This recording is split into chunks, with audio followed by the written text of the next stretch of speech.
এসো লিখি আর পড়ি চ্যানেলের পক্ষ থেকে আপনাদের প্রত্যেককে জানাই অসংখ্য ধন্যবাদ আমার ভিডিওগুলি দেখার জন্য, আমার চ্যানেলটাকে আরও এগিয়ে নিয়ে যাওয়ার জন্য। তো ব্যঞ্জন বর্ণ বা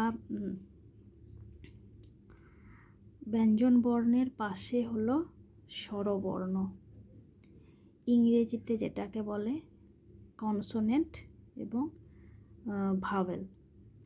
তো এখানে ভাওয়েল হলো প্রথমে এটা, কনসোনেন্ট হলো এটা, এ বি অ্যাব।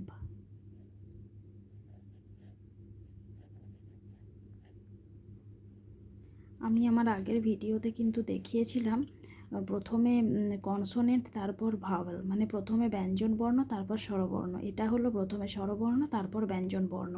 এর দুটো একসাথে এ ধরনের কোনো ওয়ার্ড থাকলে কি উচ্চারণ হয় সেটাই হলো বাচ্চাকে অতি সহজে শেখাতে হবে, এবং বারবার প্র্যাকটিস করানোটাই আমার মনে হয় সব থেকে বেশি সহজ পদ্ধতি।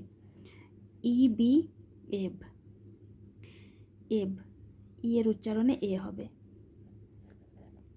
এব এব। আই বি ইব,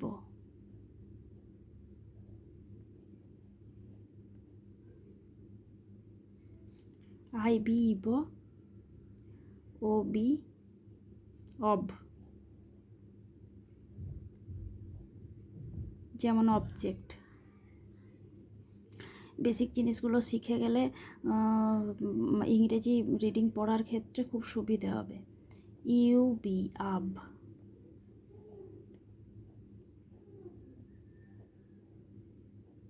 যদি ভিডিওটি ভালো লাগে অবশ্যই একটি লাইক করুন।